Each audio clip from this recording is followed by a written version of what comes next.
Oh,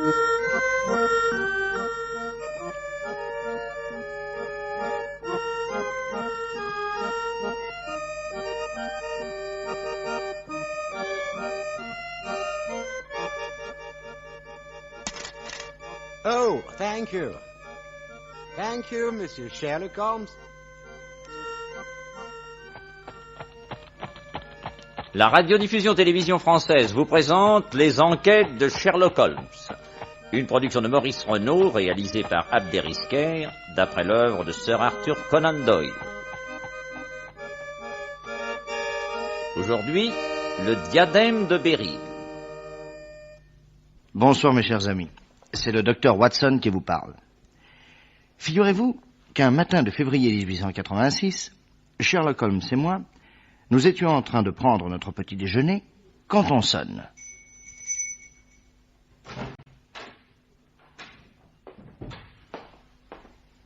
C'était un monsieur d'un certain âge, très distingué, et qui semblait en proie à une violente émotion.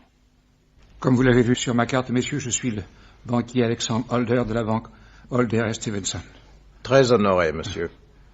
Le docteur Watson, un autre moi-même, devant qui vous pouvez parler sans crainte. Docteur, monsieur Holmes, je ne sais par où commencer. D'abord, excusez-moi de venir si tôt, mais ce qui m'est arrivé cette nuit est atroce. Asseyez-vous, monsieur Holder, et tâchez de retrouver votre sang-froid. Pardon. Voulez-vous une tasse de thé? Oh, certes non, merci. Je ne pourrais avaler quoi que ce soit. Voyons, de quoi s'agit-il? Je dois d'abord vous dire, messieurs, que j'habite une propriété dans les environs de Londres, à Streatham, très exactement. Je suis veuf et je vis avec mon fils Arthur, qui a 25 ans, et ma filleule Mary, qui en a 22. Devenue orpheline très jeune, nous l'avons élevée, ma pauvre femme et moi, comme notre propre fille, d'ailleurs. Elle m'appelle Daddy. C'est une enfant adorable, la douceur même, et 2 fois déjà, Arthur l'a demandé en mariage. Mais bien qu'elle ait pour lui une très grande affection, elle a refusé. Au fond, je la comprends. Il a un caractère tellement difficile. Or, voici ce qui s'est passé cette nuit. Voyez-vous, messieurs, on a tort d'être confiant, même en famille. Mais comment aurais-je pu me douter?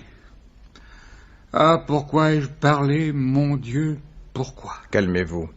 Dites-vous bien que nous sommes ici pour vous aider. Oui, messieurs. Je le sais, je vous en remercie. Voilà. Hier soir, Marie, Arthur et moi, nous étions dans le fumoir, après le dîner, en train de prendre le café. Je ne disais rien, et mon silence avait frappé mes enfants. Tu ne parles pas, papa? Qu'est-ce qu'il y a? Vous êtes souffrant, Daddy? Non, mes enfants, pas du tout. Seulement un peu préoccupé. Tu as des ennuis? Non. Mais cet après-midi, j'ai reçu la visite d'un des plus grands noms d'Angleterre, et ce lord est venu m'emprunter 10 000 livres. Tu n'espérais tout de même pas qu'il te les rende ce soir? Non. Mais il m'a laissé en garantie un diadème, qui vaut bien 10 fois la somme que j'ai prêtée dessus. C'est un diadème d'or, orné de 39 béryls roses, jaunes et bleus, d'une beauté incomparable. S'il arrivait quoi que ce soit, absolument impossible d'en remplacer un seul. D'ailleurs, le lord expose ce diadème sous vitrine dans son château qu'il laisse visiter le dimanche, et il y a foule.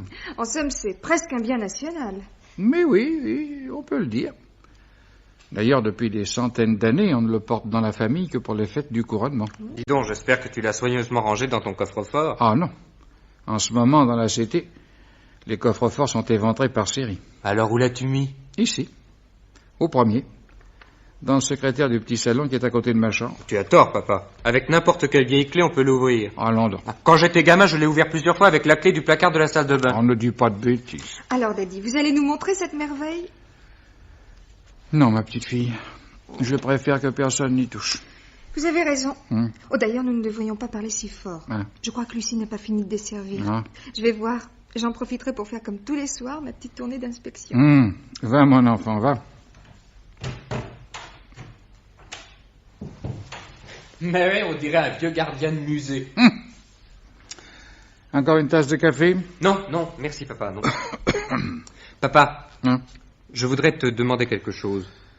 Si c'est de l'argent, tu perds ton temps. Oui, papa, c'est de l'argent. Oh, pas beaucoup. Tu ne me demandes pas combien? M'intéresse pas. Papa, il me faut absolument 200 livres. Et tu trouves que ce n'est rien? Oh, pour toi, qu'est-ce que c'est? Pour un homme qui travaille, mon petit, même un penné, c'est de l'or. Écoute, papa, je t'en supplie. Non. L'autre jour, je t'ai dit que c'était la dernière fois. Ne revenons pas là-dessus. Si tu ne me donnes pas ces 200 livres, je ne pourrai plus jamais reparaître au club. Une raison de plus pour que je ne te les donne pas, bravo. Mais papa, enfin, une dette de jeu, c'est sacré. Si je ne la paie pas, je suis déshonoré. Et toi aussi. Il y a longtemps que je le suis d'avoir un fils comme toi. Ta pauvre maman t'a trop gâté, et moi j'ai été trop faible. Voilà le résultat.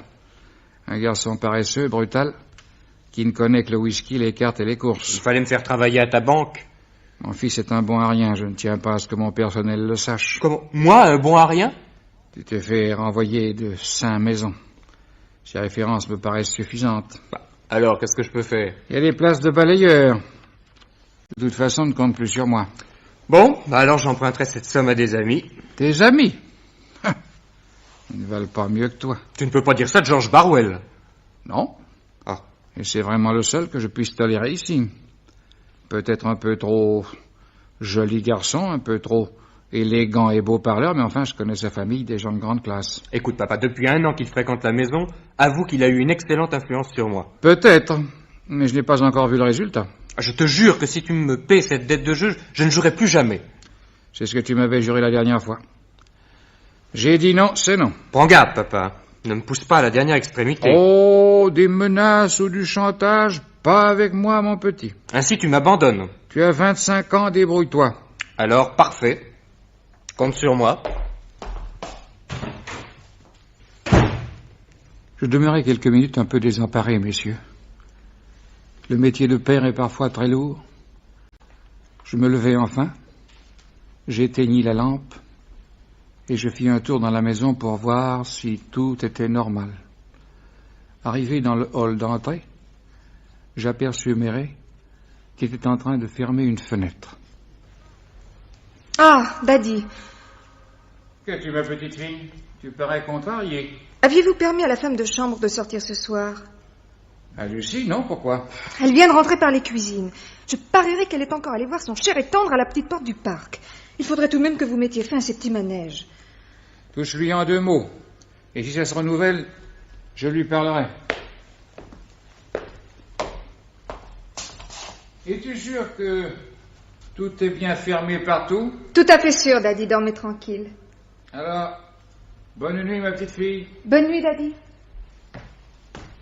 Je montai me coucher, et avant de me déshabiller, j'entrai dans le petit salon à côté de ma chambre.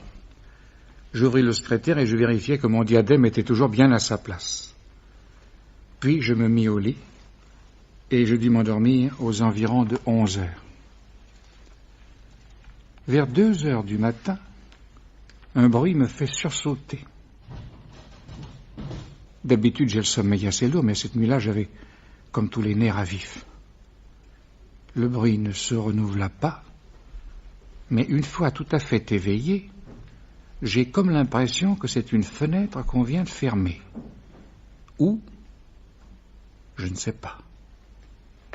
J'écoute encore. Soudain, j'entends marcher à pas feutrés dans le petit salon à côté. Je me jette au bas du lit, je saisis mon revolver et j'ouvre la porte. Papa! Arthur! Arthur! Laisse ce diadème. Laisse-le tout de suite, ou je t'abats comme un chien. Mais papa! Donne-moi ça! Veux-tu me donner ça, canaille? Mais papa, je te jure! Mais comment tu viens de le casser? Mais non! Il manque un des coins en or. Et 3 pierres. Où sont ces pierres que tu viens de voler? Où sont-elles? Voler, moi? Oui, voler, sale petit voyou. Mais rien ne manque, voyons, papa, rien ne manque. Je te dis qu'il manque 3 pierres et tu sais très bien où elles sont. Et je viens de te voir en train d'essayer d'en arracher encore un autre morceau. Mon pauvre papa. Alors pour toi, je suis un voleur, une canaille et un sale petit voyou. Oui. Bah, dans ce cas, adieu, tu ne me reverras plus jamais. Tu ne quitteras cette maison qu'entre 2 policemen. Bah alors appelle la police, qu'elle se débrouille toute seule pour savoir la vérité. La vérité, quelle vérité? Je te prends en train de briser ces diadèmes pour en arracher des pierres. Qu'est-ce qu'il te faut de plus? Quelle autre vérité ai-je à découvrir? Monsieur, que se passe-t-il? Ah, c'est vous, mon pauvre Archie. Regardez cet enfant que vous avez vu naître. Il vient de cambrioler son père. Oh, monsieur Arthur. Daddy, Arthur, mais qu'avez-vous tous les deux? Mary. Elle s'évanouit. Ah, Mademoiselle. Des selles, là, dans ce tiroir. Allons, vite. Mary. Mademoiselle. Mademoiselle. Non, ce ne sera rien. Mademoiselle, allons. Voilà. Elle reprend connaissance. Oh, Arthur. Mais c'est pas le moment de nous attendrir, Mary. Il va nous falloir au contraire être dur, très dur. Regarde. Il manque 3 béryls à ce diadème. Oh. Arthur, mon petit, où sont-ils? Je ne sais pas. Fouillez le Nortype. Oh, monsieur Arthur a juste un pantalon et une chemise. S'il a ses pierres, il va les donner tout de suite. N'est-ce pas, monsieur Arthur? Fouillez-le. Alors, monsieur Arthur, excusez-moi, c'est l'ordre de monsieur. Papa, tu ne trouves pas cette scène grotesque? Je la trouve pitoyable. Il n'a rien dans ses poches, monsieur. Mais où as-tu caché ces pierres? Tu vas le dire? Oh, écoute, Arthur. Si je ne rends pas ce diadème dans l'état où on me l'a confié, ce sera un grand scandale et mon nom de banquier sera déshonoré. Allez, rends-moi ces pierres. Et je te donnerai tout l'argent que tu voudras et tout sera oublié. Gardez votre pardon pour ceux qui en ont besoin. Ainsi, tout ce que j'ai fait pour toi ne t'a pas laissé une ombre de reconnaissance. Et de me voir la victime d'un scandale imminent avec mon nom sali dans les journaux, cela t'indiffère. Soit. Nortype. Monsieur? Prenez ce revolver et conduisez M. Arthur au second, dans la chambre verte, celle qui a des barreaux aux fenêtres, et enfermez-le jusqu'à nouvel ordre. Oh, monsieur. Et s'il cherche à s'enfuir, tirez dessus. Oh, monsieur. Oh, Daddy, je t'en prie. J'assume toutes les responsabilités. Je n'ai plus de fils, et je considère cet individu en état d'arrestation. Allez. Venez, monsieur Arthur.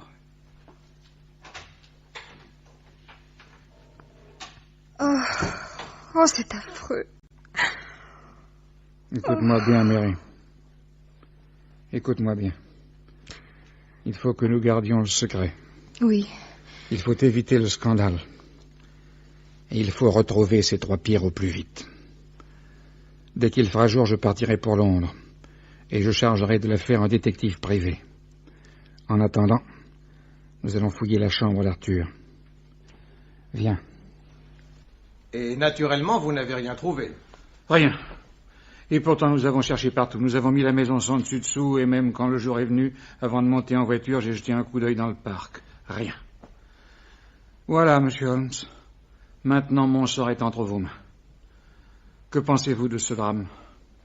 J'aimerais d'abord, monsieur Holder, préciser certains points. Interrogez-moi. Habituellement, recevez-vous beaucoup de monde dans votre propriété? Non, très peu.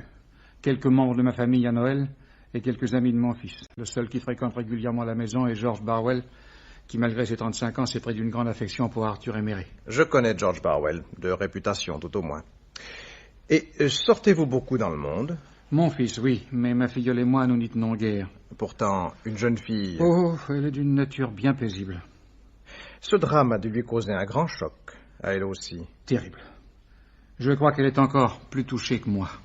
Ni elle ni vous n'avez le moindre doute sur la culpabilité de votre fils. Mais, monsieur Holmes, je l'ai vu de mes propres yeux, avec le diadème dans les mains. Cela ne me paraît pas une preuve suffisante. Le reste du diadème est-il abîmé? Oui, il est tordu. Ne croyez-vous pas qu'au moment où vous êtes entré, votre fils tentait de le redresser? Mais dans ce cas, s'il est innocent, pourquoi ne pas l'avoir dit? Et s'il est coupable, pourquoi ne pas mentir? Son silence se défend dans les 2 éventualités. Pour moi, monsieur Holder, cette affaire est loin d'être simple. Pourtant... Réfléchissez. Votre fils est sorti de son lit. Il s'est rendu dans votre petit salon. Dieu sait en prenant quel risque. Il a volé le diadème, il en a cassé un morceau en faisant appel à toutes ses forces. Il en est ressorti pour aller cacher les 3 pierres volées dans un endroit X. Puis il est revenu avec les 36 autres dans ce petit salon où il avait toutes les chances d'être découvert. Enfin, vraiment. Croyez-vous cela soutenable? Mais quelle autre thèse envisagez-vous? Aucune et plusieurs. J'aimerais me rendre tout de suite à votre propriété. Il n'y a pas une minute à perdre. Oh, merci, monsieur Holmes. Ma voiture est en bas. Nous en avons pour 1 heure ou plus. Vous venez avec nous, Watson? Volontiers, volontiers. Par ici, messieurs.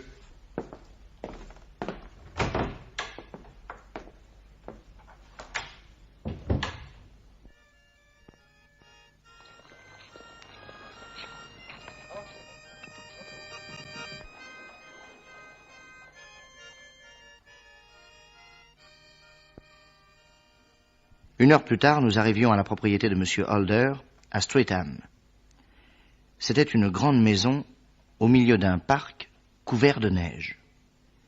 Derrière se trouvait l'entrée des cuisines et devant l'entrée des maîtres. Et tout de suite, Sherlock Holmes s'intéressa aux empreintes. Par bonheur, il n'avait pas neigé depuis la veille et le froid les avait durcis. Tandis que le banquier allait donner quelques ordres, Sherlock Holmes fit lentement le tour de l'édifice et s'arrêta soudain, non loin des cuisines. Regardez, Watson. Une femme s'est arrêtée ici. Et elle a bavardé avec un homme. Hein? Je vois bien l'empreinte de 2 semelles féminines, mais je ne vois qu'une semelle d'homme. Ah oui? Une seule? Exact. Par contre, à 30 cm de cette semelle, Oui. vous voyez plusieurs trous d'un diamètre de 5 cm et assez profondément creusés dans la neige. Ah oui? Qu'est-ce que ça peut être? Vous ne devinez pas? L'homme avait une jambe de bois, parbleu. Et ces trous ont été faits par un pilon garni de caoutchouc. Je crois même pouvoir vous dire que ce couple a été dérangé dans sa conversation et que la femme a couru pour rentrer dans la maison. Couru? Oui. Regardez. Vous voyez les pointes de ses chaussures? Elles sont plus incrustées dans la neige que ses talons. Ah, vous êtes inouï. Continuons à faire le tour de la maison. Sherlock Holmes ne remarqua rien de particulier jusqu'à ce que nous fussions arrivés devant l'entrée principale. La façade comportait 6 fenêtres. Il les examina les unes après les autres et s'arrêta longtemps, la loupe à la main, devant l'une des 2 qui éclairait le hall. Watson, regardez la barre d'appui et la barre de cette fenêtre. Hein? Que voyez-vous? Les marques d'un pied nu. Oui. Ce pied a cherché un point d'appui sur le soubassement, puis sur la barre d'appui, pour entrer par la fenêtre. Bravo, Watson. Un jour, vous serez meilleur détective que médecin. Ah, mais un médecin est toujours un peu détective. Voilà pourquoi nous nous comprenons si bien. Lisons maintenant sur la neige d'où venait ce pied nu.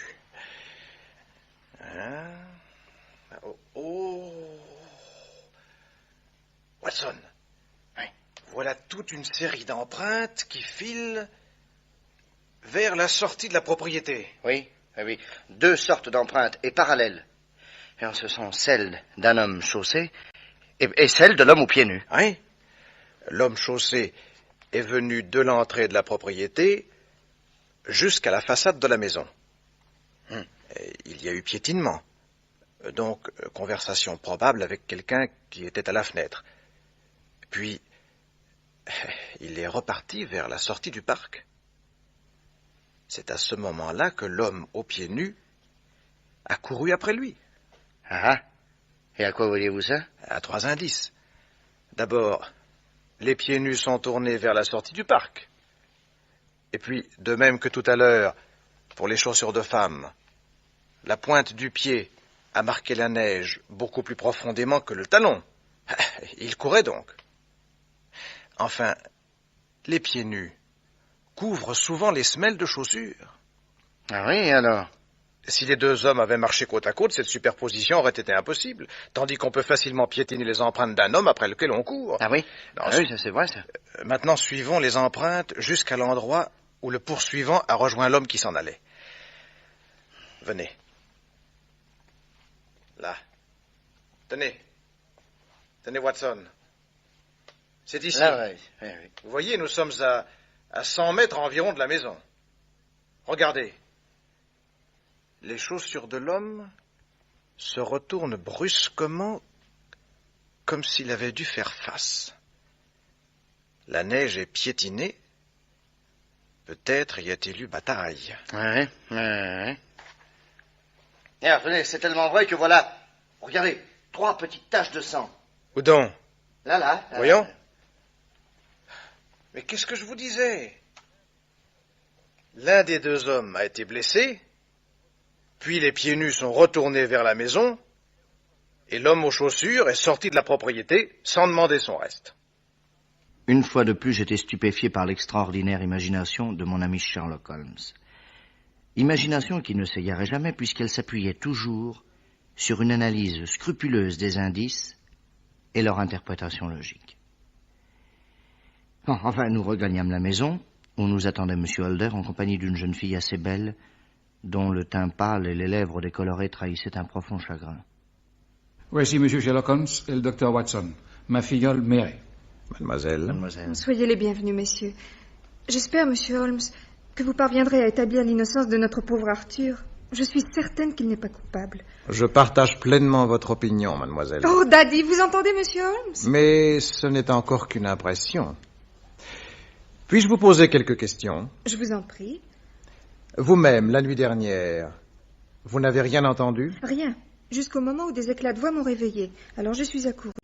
Bon. Vous aviez bien constaté que toutes les fenêtres étaient fermées. Oui. Et ce matin, elles l'étaient encore? Oui, monsieur. Hier soir, vous avez parlé à M. Holder de la femme de chambre qui était sortie pour voir son amoureux. C'est exact. Vous-même, vous les avez aperçus? Oui, oui, monsieur. Ils n'étaient pas très loin de la porte des cuisines, n'est-ce pas? En effet. Et quand cette fille vous a entendu, elle est vite revenue vers la maison en courant. Mais oui. Et naturellement, son amoureux a une jambe de bois. Mais comment le savez-vous? C'est mon métier, mademoiselle. Une dernière question. Pensez-vous que cette femme de chambre ait pu parler du diadème à son amoureux? Et les croyez-vous capables d'avoir organisé un cambriolage? Oh, Lucie est une tête folle et son amoureux n'a pas très bonne réputation. Mais de là à les accuser sans preuve, monsieur Holmes, je ne les voudrais pour rien au monde. Ce sentiment vous honore, mademoiselle. Monsieur Holder. Oui. Quand vous avez surpris votre fils, n'avait-il pas les pieds nus? Oui. C'est exact. Je vous remercie. Maintenant, j'aimerais monter dans le petit salon où se trouve le diadème. Rien de plus facile. Par ici, monsieur Holmes. Pardon. Nous nous trouvâmes bientôt dans une pièce assez petite et luxueusement meublée. Près de la porte se trouvait un très beau secrétaire de l'époque romantique. Habituellement, vous l'ouvrez avec quelle clé? Avec celle-ci. Cette nuit, je l'avais sous mon oreiller. Mais mon fils a ouvert ce secrétaire avec la clé du placard de la salle de bain, voyez. Elle est encore sur la serrure. En effet, cette clé ouvre parfaitement et elle ne fait aucun bruit.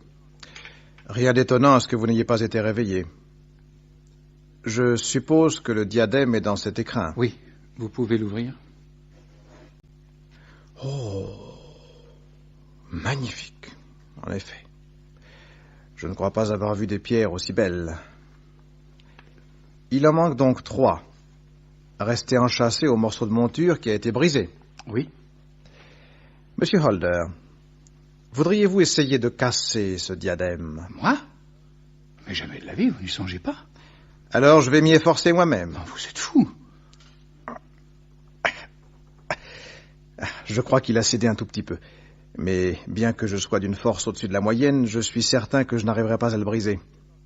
D'ailleurs, en admettant que j'y parvienne, il y aurait un bruit sec qui claquerait à nos oreilles. Vous êtes bien de cet avis, n'est-ce pas? Sans doute.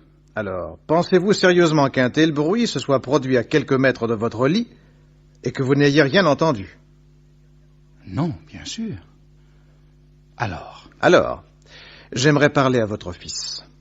à mon fils. Soit. Nous allons le faire descendre. M. Holder prit son vieux domestique d'aller chercher Arthur, mais au bout de quelques minutes, Norchip revient seul. Je suis navré, monsieur, mais monsieur Arthur ne veut parler à personne. Tête de bois! Il m'a dit, puisque la police est là, qu'elle fasse son travail. Ce n'est pas à moi de le faire. Voilà le garçon, monsieur Holmes. Insolent et têtu. Oh, Marie, si tu avais accepté de l'épouser, je suis sûr que toi, au moins, tu nous l'aurais changé. Ne vous inquiétez pas, monsieur Holder, je me passerai de sa collaboration. Il faut absolument retrouver ces 3 pierres, m'entendez-vous? À tout prix. Je vous donne carte blanche. Alors, faites-moi tout de suite un chèque de 3000 livres. Comment? Oui, un chèque à mon nom. J'irai le toucher, j'en ferai de l'argent liquide. Dans quel but? Vous avez confiance en moi, je pense. Sans doute, mais... Ce mais ne me convient pas, monsieur Holder. Puisque vous m'avez donné carte blanche, permettez-moi d'être seul juge de l'emploi des fonds. Vous avez raison, pardonnez-moi. Le chèque fut rédigé immédiatement, et il fut convenu que le banquier serait le lendemain à 9 heures à notre appartement de Baker Street. Une fois rentré à notre domicile, Sherlock Holmes consulta son fichier, puis l'annuaire de l'aristocratie. Enfin, il alla dans sa chambre et reparut 10 minutes plus tard, déguisé en pauvre hère.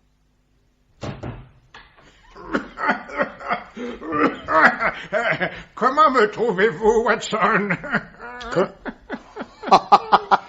Ah, sacré Holmes! Je ne vous aurais jamais reconnu. Veuillez apprécier la nuance exacte de ce déguisement. Je suis affreusement minable, n'est-ce pas? En effet. Je vous prie cependant de remarquer que je n'ai rien du clochard. Le pardessus a verdi, mais il est d'assez bonne coupe. Ses souliers sont éculés, mais ils sortent du bon faiseur. Leur état dit assez que je suis dénué de tout, mais qu'autrefois j'ai pu être du monde. C'est très juste, très juste. Cette note subtile est nécessaire là où je vais. Ah. À bientôt, docteur Watson. À mon habitude, je n'avais posé aucune question. Sherlock Holmes revint vers 2h30, dans le même accoutrement. Il tenait à la main 2 souliers qu'il balançait au bout de leur lacet. Soyez gentil, Watson, préparez-moi une tasse de thé. Volontiers. Le temps que je quitte cette défroque et que je m'habille décemment. Il revêtit son éternel complet prince de Galles et avala son thé rapidement. Merci, Watson. Maintenant, je file à la propriété de M. Holder. Les choses tournent-elles comme vous le souhaitez? Et je n'ai pas à me plaindre. Ne m'attendez pas pour dîner. Il enveloppa dans un vieux délimel les souliers qu'il avait apportés, et il partit. À minuit, je n'avais encore aucune nouvelle de lui, mais je ne m'inquiétais pas quand il était sur une piste. Il disparaissait parfois pendant 2 ou 3 jours. Je ne sais pas à quelle heure il rentra, mais le lendemain matin, quand j'allais au salon pour prendre mon petit déjeuner, il était là, frais et dispo, tenant un journal d'une main et de l'autre une tasse de café. Excusez-moi d'avoir commencé sans vous, Watson, mais M. Holder doit venir ici. Tenez, ce doit être lui. Entrez. Bonjour, messieurs. Ah, messieurs, on a bien raison de dire qu'un malheur n'arrive jamais seul. Mary, ma pauvre petite Mary. Que lui est-il arrivé? Prenez connaissance de cette lettre qu'elle m'a écrite et qu'on m'a remise ce matin au réveil. Pardon. Je n'ai pas mes lunettes, Watson. Voulez-vous lire? Oui, volontiers, pardon. Mon cher parrain. Elle ne m'appelle même plus Daddy. Mon cher parrain, vous m'avez reproché hier d'être une des causes de vos malheurs. Vous aviez raison.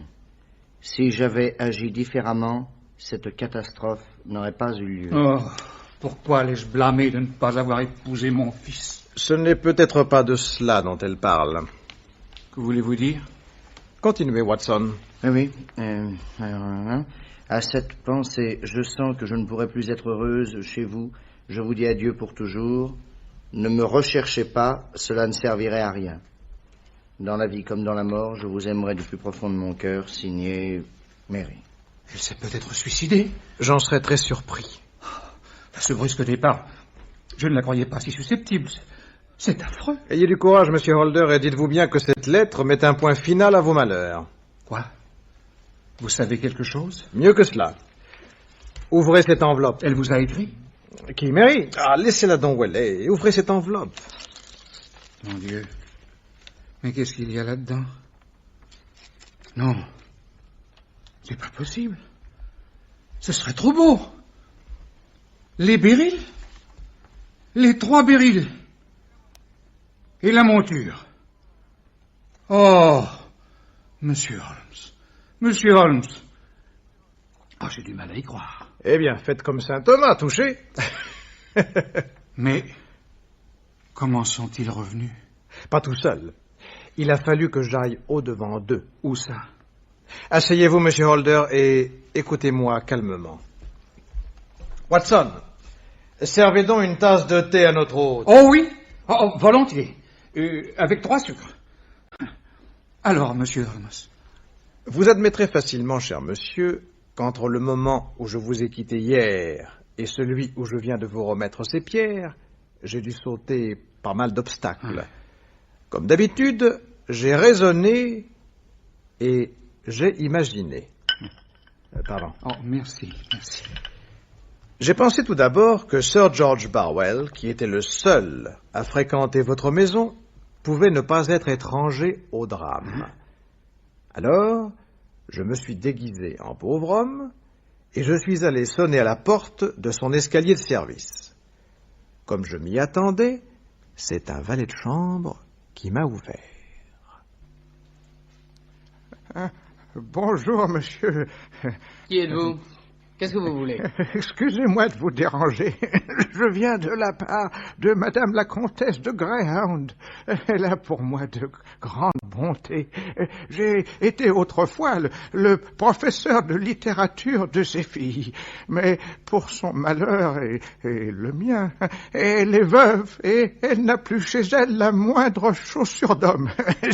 Vous voyez, les miennes, elles n'en peuvent plus. Et par ces temps de neige... J'ai toujours les pieds mouillés. C'est très pénible.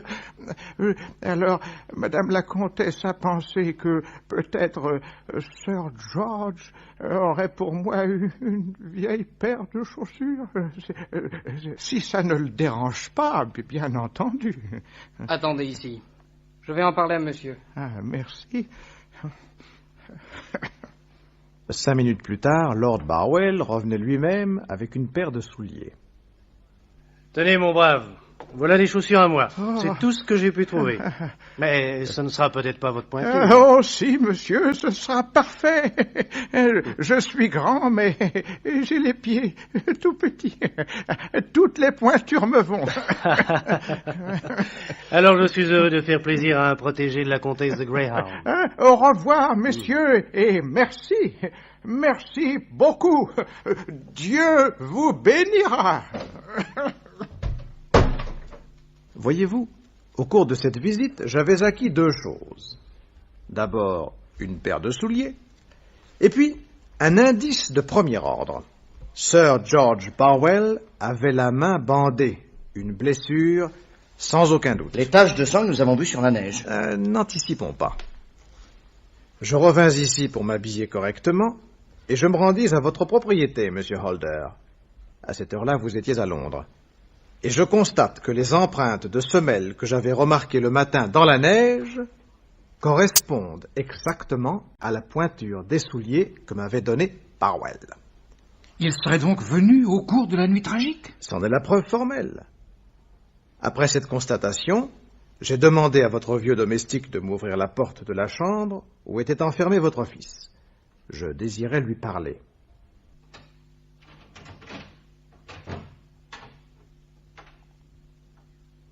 Qui êtes-vous? Sherlock Holmes. Ah. C'est vous que mon père a chargé de l'enquête? Oui. Alors faites votre travail et ne comptez pas sur moi. Je comprends votre sentiment. Votre père se fie aux apparences et il vous accuse. Si vous refusez de parler, c'est que vous êtes blessé à vif par ce soupçon parfaitement injuste. C'est bien cela, n'est-ce pas? Oui. Or, moi, je sais que vous n'êtes pas coupable. Quelqu'un s'est accusé? Je n'ai besoin de personne pour me faire une opinion. Vous êtes plus fort que les autres, vous. On me l'a dit quelquefois. Je peux même ajouter que si vous refusez de parler, c'est pour sauver quelqu'un. Où avez-vous été chercher ça? Vous savez parfaitement qui a volé ces pierres. En supposant que je le sache, je ne vous le dirai pas. En supposant que vous ne le sachiez pas, je vais vous le dire. Qui? Mary. C'est faux! Alors, mon vieux, il est trop tard pour la défendre. Vous l'avez arrêtée? Non. Vous l'aimiez, n'est-ce pas? Quoi, elle est morte? Elle est partie, c'est la même chose. Partie? Avec son complice, sans aucun doute. Votre cher ami George Barwell. Un homme dont est solidement établie la réputation de joueur ruiné et de gredin irrécupérable par la société. Un homme que vous avez bêtement introduit dans cette maison. Et aussitôt Mary, qui ne voyait jamais personne, a été fascinée par ce beau parleur sans scrupules. Il lui a tout de suite fait la cour, n'est-ce pas? Oui. Et elle est devenue follement amoureuse. Ah, il me jurait que non. Et vous l'avez cru. Je ne sais pas. Maintenant, j'aimerais vous raconter ce qui s'est passé la nuit dernière. Tout au moins ce que, d'après mes déductions, je crois être la vérité. Si je me trompe, vous rectifiez. Sous le prétexte d'aller faire sa petite ronde habituelle, Mary est allée ouvrir une des fenêtres de l'entrée et elle a bavardé avec George Barwell. J'ai tout lieu de croire qu'il venait la retrouver toutes les nuits. Ce n'est pas possible. Allons, allons, croyez-vous qu'un Barwell court après les filles uniquement pour leur réciter du Byron? Taisez-vous! Pourquoi aurait-il été derrière cette fenêtre ce soir-là plutôt qu'un autre? Elle lui parle du diadème, et comme il est criblé de dettes, il ordonne à Mary de le voler pour lui. Une fille amoureuse est capable de tout, mon petit. Surtout si son amant menace de ne plus jamais revenir. Et Barwell connaît les bonnes ficelles. Elle accepte. À ce moment-là, votre père arrive dans l'entrée et la voit refermer la fenêtre. Alors, pour donner le change, elle lui parle de la femme de chambre qu'elle a effectivement vue avec son amoureux quelques instants plus tôt du côté des cuisines. On va se coucher, et au milieu de la nuit, vous entendez du bruit. Vous vous levez, vous regardez dans le couloir, et vous voyez Mary entrer dans le petit salon. Vous enfilez un pantalon, et vous vous mettez aux aguets. C'est bien comme ça, n'est-ce pas, que les choses se sont passées? Oui. Bien. Bientôt, elle ressort et descend l'escalier. Vous la suivez dans l'ombre. Elle rouvre la fenêtre de l'entrée et tend le diadème à un homme que vous voyez mal. Puis, elle regagne sa chambre sans s'être aperçue de votre présence. Hein? Alors, d'un coup, vous réalisez l'étendue de la catastrophe pour votre père. Vous bondissez à la fenêtre et, pieds nus, vous courez dans la neige à la poursuite de Barwell. Vous le rattrapez, vous voulez lui arracher le diadème, de son côté il tire, la cassure se produit et lui coupe la main. Il se sauve avec les 3 pierres et vous regagnez le petit salon. Vous essayez de redresser la monture et c'est à ce moment-là que votre père vous a surpris. Vous êtes le diable. Un assez bon diable, je crois. Quant au reste, je m'en doute sans peine. De sa chambre, Mary entend l'altercation avec votre père, elle accourt, elle voit le diadème entre vos mains, et devinant ce qui s'est passé, elle s'évanouit. Tout cela est exact, monsieur Holmes. Mais espérez-vous retrouver les pierres qui manquent? Je vais essayer. Vous me voyez stupéfait, monsieur Holmes, et désespéré par tout ce que vous venez de m'apprendre. Mais ces pierres, comment les avez-vous récupérées? Oh, c'est très simple. Je suis allé voir Barwell, mais par le grand escalier cette fois. J'ai exigé les pierres, mais sachant que je ne pouvais pas l'arrêter de peur de déclencher ce scandale que vous vouliez éviter à tout prix, je lui ai proposé de les lui racheter 3000 livres. C'est exactement le prix que je les ai payés. Comment saurais-je vous remercier, monsieur Holmes? Non seulement vous m'avez rendu les pierres, mais encore vous m'avez rendu un fils. Car pour la première fois, grâce à vous, je découvre qu'il a un noble cœur. Mais me pardonnera-t-il jamais mon injustice? J'ai tout lieu de croire que ce drame d'une nuit aura mûri d'un coup sa folle jeunesse. Au revoir, docteur Watson. Au revoir, monsieur Holmes. Vous n'aurez pas obligé un ingrat. Et vous me permettrez de vous envoyer aujourd'hui même un témoignage de la grande reconnaissance que je vous ai. Je vous en remercie. Je vous demanderai encore une chose. Accordé d'avance. En sortant, jetez donc une livre dans la sébille de mon vieil ami Jones, le joueur d'orgue de Barbarie. Avec joie. Qui donne aux pauvres, prête à Dieu. Et prêtez même à Dieu. N'est-ce pas là le rôle d'un banquier? Et ce prêt-là, au moins, ne vous rapportera que du bonheur.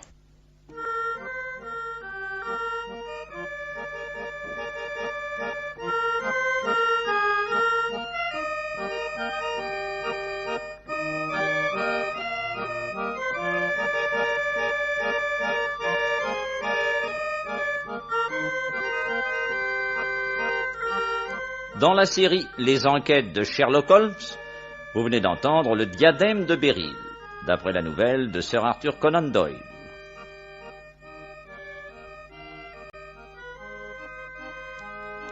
C'est une production de Maurice Renaud.